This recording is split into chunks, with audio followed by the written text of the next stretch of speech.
Bueno, creo que ya pueden ver, ¿verdad? Sí, Sí. Pueden apreciar la pantalla. Ok, bueno, gracias. Gracias por la presentación y gracias también por la invitación a participar en este congreso de EPL. La verdad estaba muy emocionado y muy feliz de poder participar. Había intentado en otras ocasiones, pero creo que Juan Ruiz no me quería. Así que se dio la oportunidad en este año y pues realmente estoy feliz, ¿no? Como ya lo han mencionado, yo represento a dos universidades para las cuales trabajo. Represento a la Universidad Autónoma de Chiapas y a la Universidad de Ciencias y Artes de Chiapas, ambas en la ciudad de Tuxtla Gutiérrez, Chiapas, México. Y nuestro tema para compartir en esta ocasión es reflexiones sobre el uso de material didáctico digital en la enseñanza de L. En esta ocasión me acompaña Daniel Fabián, que es alumno de la licenciatura en la Universidad Autónoma de Chiapas y que va a estar compartiendo conmigo. En la siguiente diapositiva pueden apreciar el índice temático que estaremos abordando. Y como primer punto hablaremos acerca de la fundamentación teórica del material didáctico digital y su diseño. En un segundo momento hablaremos en sí de nuestra propuesta, nos centraremos a hablar específicamente en qué consistió nuestra propuesta. Y finalmente terminaremos con las reflexiones finales que esta propuesta nos ha dejado, ¿no? Entonces voy a ceder la palabra a Daniel, quien va a continuar. ¿Qué tal? Muy buenas tardes. Bueno, me siento contento de estar aquí también presentando parte de este proyecto y me voy a enfocar en lo que es el enfoque teórico del material didáctico. Y de acuerdo con Morales, nos define que el material didáctico interviene y facilita pues, en el proceso de enseñanza-aprendizaje. En este caso, en el proceso de enseñanza-aprendizaje de una lengua extranjera. Y nos estamos enfocando en el español. También el material didáctico puede ser pues, de dos formas, tanto físicas como pues digitales o virtuales. Todo esto ya pues depende del contexto de alumnos o las características de las mismas.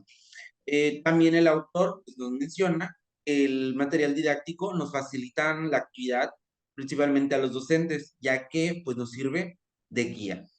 Eh, Continuando también con la línea del material didáctico, de acuerdo con García, nos dice que el diseño de los materiales didácticos deben ser adecuados, deben ser elaborados y o seleccionados de acuerdo para ser usados en actividades educativas que son mediadas por las TIC. Pues ya bien sabemos, la tecnología ha venido desarrollándose muy rápidamente a través de los años y por supuesto se ha ido implementando en las actividades educativas. El autor también nos hace mención de que el material didáctico debe tener ciertos criterios acerca de la didáctica y nos menciona principalmente que debe ser interactivo, por supuesto debe tener una motivación, una muy buena creatividad, debe ser en colaboración y pues por supuesto debe tener una representación del conocimiento. Por supuesto el material didáctico también tiene funciones y características.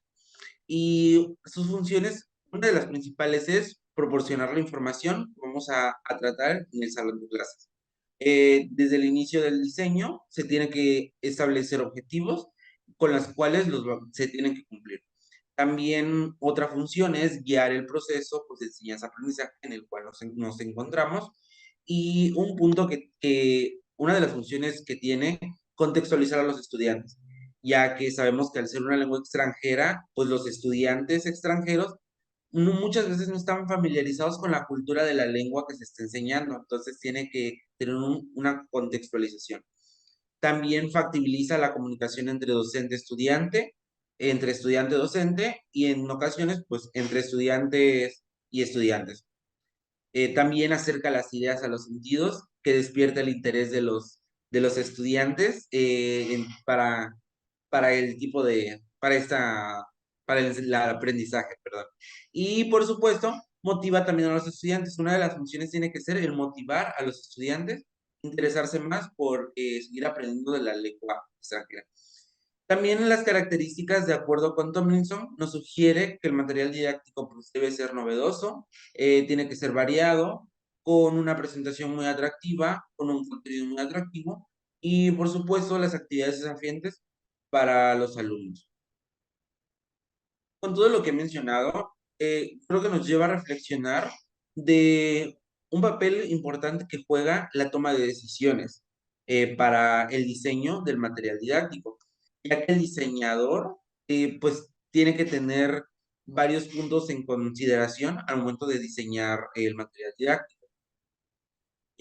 Por ejemplo, el tamaño, la calidad con la que se va a hacer el material didáctico, la paleta de colores que estemos ocupando en el material, y muchas veces, si se incluyen sonidos, debe de verse la longitud del sonido, la claridad y la claridad del audio. Todo esto debe estar en equilibrio, pues para tener el equilibrio entre la iconografía, entre texto y sonido, porque debemos tener un resultado de motivación y mantener atención de estudiantes.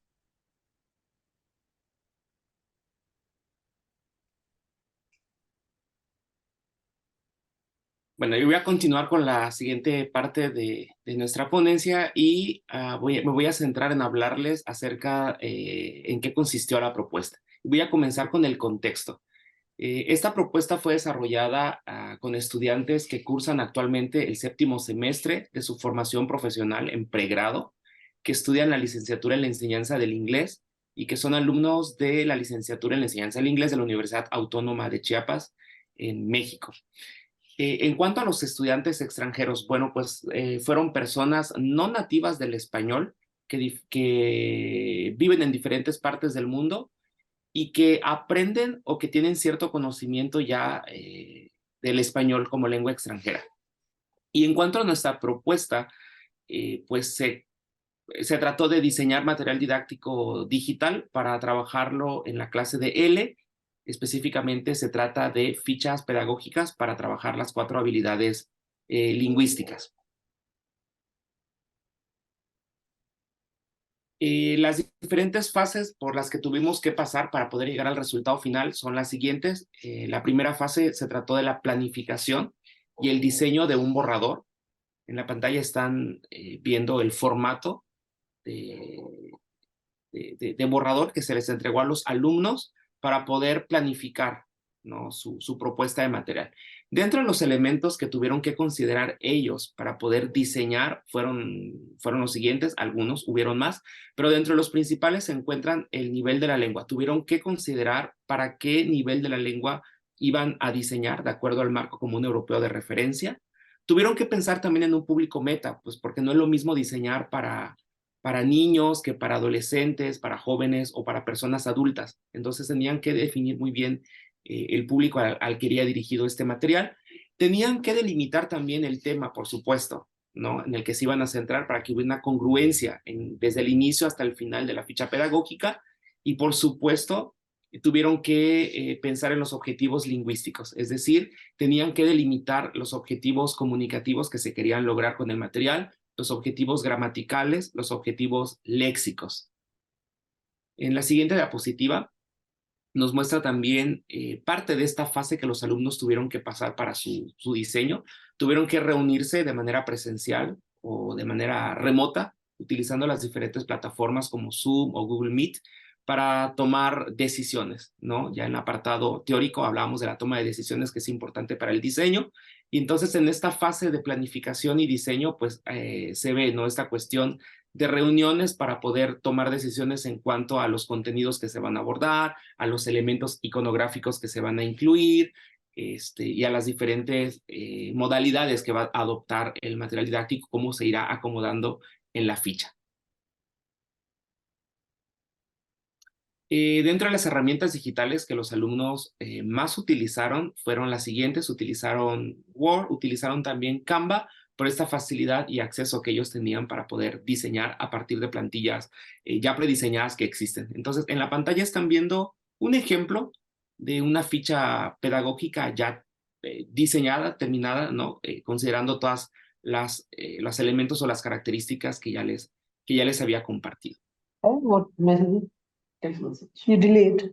La siguiente fase fue la fase número 2, que se trató de la revisión y retroalimentación. ¿En qué consistió esta fase? Una vez de haber diseñado y planificado su borrador, bueno, pues los alumnos tuvieron este momento de poder acercarse al docente dentro del salón de clases para poder recibir retroalimentación por parte del docente y por parte de sus compañeros también, como coevaluación, para poder corregir y para poder ver áreas de mejora en el diseño o en el borrador que ellos habían planeado desde un principio. Entonces, esta fase sirvió para corregir estas fichas, retroalimentar lo que ellos habían hecho y mejorar las propuestas. Entonces, se establecieron días específicos dentro de las clases programadas para esta mejora. Y la última fase fue la fase de implementación o de pilotaje de las fichas.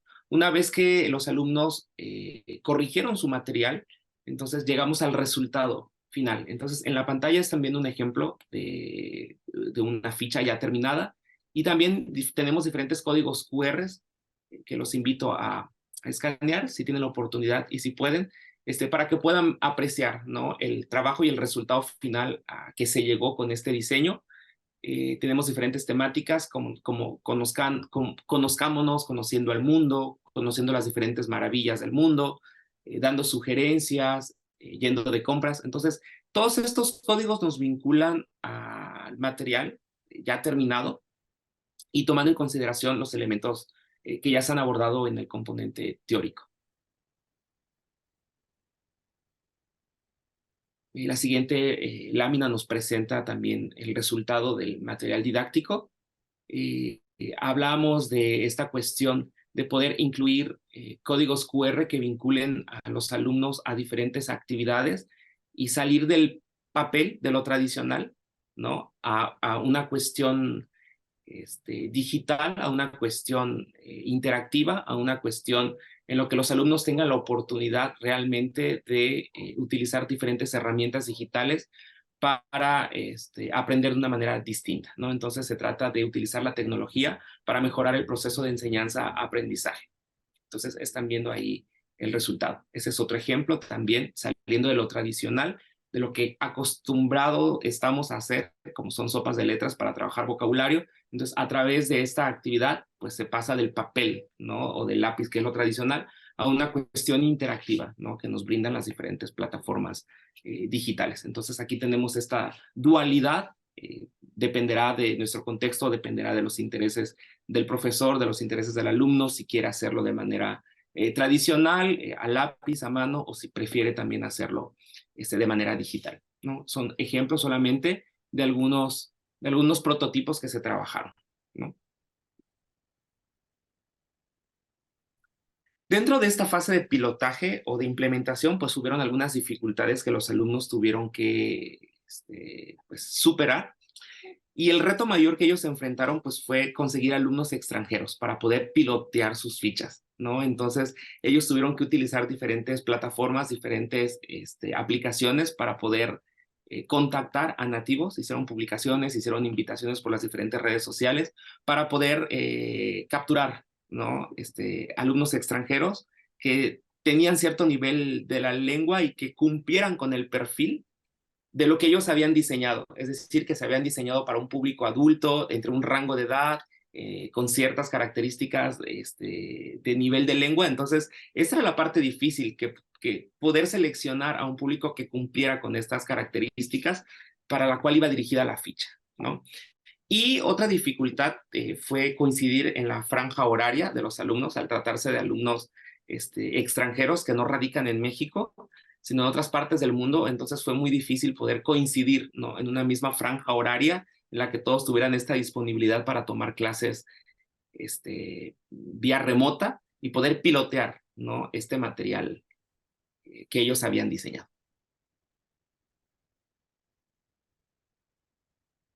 Y como reflexiones finales, luego de haber implementado las fichas y haciendo la retroalimentación general, bueno, pues llegamos a esta conclusión, que enseñar su lengua materna siempre será un reto desafiante para el maestro nativo, ¿no? Todos sabemos que el hecho de ser nativo hablantes de la lengua, en este caso del español, no nos califica o no nos acredita realmente para poder enseñar nuestra lengua materna, que es el español, ¿no? Entonces siempre será un reto desafiante, sobre todo para este contexto que les he comentado, que son alumnos de licenciatura y que estaban en esta fase de poder pilotear el material que ellos mismos habían concebido y diseñado. Por lo tanto, el profesor de L debe reflexionar respecto a los siguientes puntos, ¿no? Entonces hemos hecho un listado de estas reflexiones a las que llegamos luego de haber analizado las clases que se dieron y de haber piloteado el material didáctico.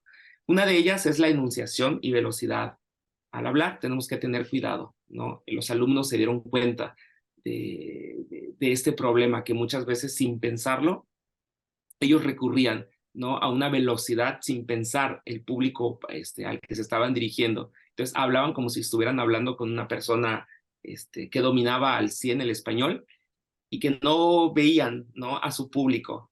Entonces fue un problema recurrente y por lo tanto tenemos que medir o regular nuestra enunciación y nuestra velocidad. Evitar palabras rebuscadas, por supuesto, ¿no? Ellos se dieron cuenta en esta fase de pilotaje que no tenemos que utilizar modismos, que no tenemos que utilizar regionalismos, que no tenemos que utilizar términos muy científicos, y tenemos que adaptar nuestro lenguaje de acuerdo al nivel de los alumnos. Otro punto importante de reflexión es que debemos favorecer el movimiento o debemos de favorecer la interactividad dentro del material que nosotros estamos proponiendo, ¿no? Entonces, por eso yo quise compartirles como este ejemplo de prototipos que ellos diseñaron en donde había esta doble opción, ¿no?, de poder pasar de lápiz a papel a una cuestión interactiva, una cuestión que nos moviliza a esta cuestión digital. Tenemos que también priorizar, por supuesto, materiales que sirvan para movilidad híbrida, ¿no? Entonces, si incluimos estos elementos dentro de nuestros diseños, entonces será más fácil utilizarlos en una clase remota, una clase virtual, ¿no? ¿Por qué? Por la facilidad que le brinda a los alumnos de poder utilizar estas herramientas en este contexto, ya sea totalmente en línea o en este contexto híbrido. Debemos también tener en mente el nivel de los estudiantes extranjeros, estar abiertos a entablar diálogos interculturales. Fue una cuestión muy curiosa que muchos de los alumnos pudieron experimentar. Dentro del pilotaje de las fichas había este deseo, este interés o esta apertura por parte de los alumnos extranjeros que no hablaban el español o que el español no era su lengua materna, de poder entablar diálogos interculturales, de poder comparar su cultura con el español, ¿no? Y que los alumnos o los maestros, en este caso de L, tienen que mostrarse en una clase y que pueden los alumnos aprovechar, ¿no?, para poder hacer estas conexiones. Otro elemento interesante fue el factor edad. El factor edad es determinante en el uso de material didáctico digital. Entre más joven es la persona al momento de tomar una clase de lengua extranjera, entonces dominará más las herramientas digitales, las herramientas tecnológicas. La persona entre más avanzada sea edad, no quiero generalizar, pero es algo que pasó en nuestro contexto, ¿no? Nos dimos cuenta de que la persona entre más edad tenía, entonces tenía ciertos bloqueos para poder utilizar herramientas digitales o se le complicaba. Hubo un caso muy particular de una persona de África, del norte de África, era berebere, y ella dijo en un principio, ¿no?, que prefería hacerlo en versión papel, sin utilizar los códigos QR o sin utilizar los links, porque a él se le complicaba, ¿no? Y así como en este caso hubieron diferentes personas que expresaron lo mismo, entonces llegamos a esta conclusión. Y por último, el último punto de reflexión final es que el analfabetismo digital repercute en el aprendizaje mediado por las TICs, ¿no? Entonces eso también se vivenció y también se vio, ¿no?, que entre la persona no esté familiarizada con este alfabetismo digital, entonces tendrá muchas dificultades dentro de su proceso de aprendizaje de lengua extranjera. Entonces, pues hemos llegado a la conclusión de nuestra intervención. Gracias por escucharnos, compartimos las referencias y compartimos también el contacto. Gracias. Pues muchísimas gracias a vosotros por el trabajo y por la intervención. Quería deciros que si alguna vez necesitáis alumnos para pilotar cualquier cosa, pues nos tenéis a nosotros, tenéis a Cervantes de Beli, tenemos muchos alumnos y están siempre encantados de entrar en contacto con gente de fuera, que no seamos siempre nosotros. Por lo tanto, si alguna vez tenéis la necesidad, por favor, que eso no sea un problema. Y aquí tenemos alumnos vamos, que nos sobran, ¿vale? Muchas gracias, Julia. La verdad, sí, voy a tomarte la palabra porque siempre es un lío. O sea, este proyecto se trabaja en diferentes semestres, ¿no? Con diferentes alumnos. Y entonces hay como que toda una compilación de diferentes fichas diseñadas con diferentes enfoques. Hay algunas con enfoque intercultural, ¿no? Para ver hacia otros horizontes y hacer ver a los alumnos estas cuestiones culturales que se viven fuera de España, ¿no? Y que se viven en otros contextos hispanos. Entonces, hay fichas realmente muy interesantes y que nos encantaría contar con público, ¿no? Extranjero para poder pilotearlas y ver este proceso para ver posibles alternativas de mejora. Entonces, yo sí te tomo la palabra, si me regalas tu contacto, será siempre un gusto compartir con ustedes. Alumnos calibrados por niveles, ¿no? Sería un fácil, muy enriquecedor para nuestros alumnos, estoy segura. Y si se apuntan a todo. Entonces, sería estupendo, ¿no? Si pudiéramos colaborar de alguna manera. Claro ¿Vale? que sí, sí, sí. Muchas gracias. ¿Tenéis alguna pregunta para el Fabián?